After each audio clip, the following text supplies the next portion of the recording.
ভৈরব, রূপসা নদী এবং ময়ূর নদ সহ বিভিন্ন খাল খুলনার জীবন এবং জীবিকার সঙ্গে ওতপ্রোতভাবে জড়িত। তবে দখল আর দূষণের মুখে নদী এবং খালগুলো আজ চরম সংকটের মুখে পড়েছে। আসন্ন নির্বাচনের প্রাক্কালে নদী এবং খালগুলো রক্ষায় খুলনার মানুষ নতুন আশায় বুক পেতেছে। নদী ও খালের উপর নির্ভরশীল মানুষের জীবন আজ অনিশ্চয়তার মুখে।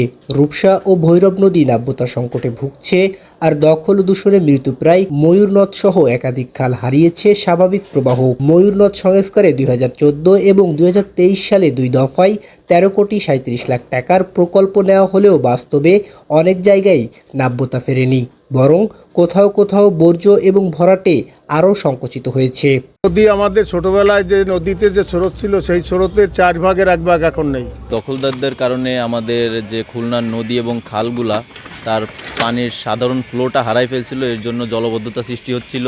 এটা তো ড্যাবিং করলে তাহলে কি সবচেয়ে ভালো হবে, আমাদের জন্য ভালো হবে। বড় বড় জাহাজ ঢোকে, এখানে কার্গো ঢোকে, এদের জন্য ভালো হবে।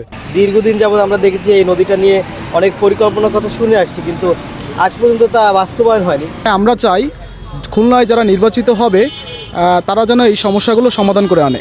নদী ও খাল রক্ষা না করলে খুলনার পরিবেশ এবং মানুষের জীবিকা ভয়াবহ সংকটে পড়বে। এই নদী খাল জলাশয় রক্ষায় শুধুমাত্র আঞ্চলিকভাবে পদক্ষেপ নিলে হবে না বা পরিকল্পনা নিলে হবে না, এটা হচ্ছে এক ধরনের ইন্টিগ্রেটেড প্ল্যানিংয়ের আওতায় আনতে হবে।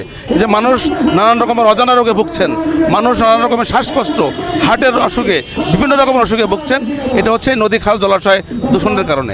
জীবিকা, পরিবেশ এবং নদী খাল রক্ষা সব মিলিয়ে খুলনায় এখন নির্বাচনের অন্যতম আলোচিত ইস্যু। প্রার্থীরা বলছেন, নদী ও খাল রক্ষা ছাড়া খুলনার টেকসই উন্নয়ন সম্ভব নয়। এখন তো আপনি অনেক জায়গায় দেখবেন যে বিভিন্ন টাইপের অপরিকল্পিতভাবে নদীর পাড়ে পাড়ে বিভিন্ন ধরনের ইন্ডাস্ট্রি গঠন করে নদীকে এক ধরনের বন্ধ করে ফেলা হয়েছে।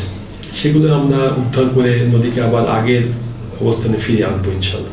অনেক নদী আমরা হারিয়ে ফেলেছি, সেই নদীগুলো এখন নাই, সেগুলো পুনর্খনন করতে হবে, খাল পুনর্খনন করতে হবে, তাহলেই আমরা পানি নিষ্কাশন ব্যবস্থা সহজ করতে পারবো। বেসিন তৈরি করতে হবে এবং আবর্জনা স্তূপ না করে এটা রিসাইক্লিং করে এটাকে সারে রূপান্তরিত করা, এই প্রজেক্টটা আমাদের করতে হবে, তাহলে নগরবাসী উপকৃত হবে। আমরা এই খালগুলোকে পুনরুদ্ধার করতে চাই। ভূমিদস্যুদের হাত থেকে খালের যে জমি, সেই জমিকে আমরা অবমুক্ত করতে চাই। খালগুলো আজ যে অবস্থায় আছে, ভাজামাজা অবস্থায়, সেগুলোকে পরিষ্কার পরিচ্ছন্ন করে মানুষের ব্যবহারের উপযোগী করে এটাকে তুলতে চাই। বছরের পর বছর ধরে সংকটে থাকা খুলনার নদী খাল, এবারের নির্বাচনে মানুষের প্রত্যাশা নদী ও খাল রক্ষায় কার্যকর ভূমিকা রাখবে নির্বাচিত সরকার। S M. Rohan, Voice of tiger.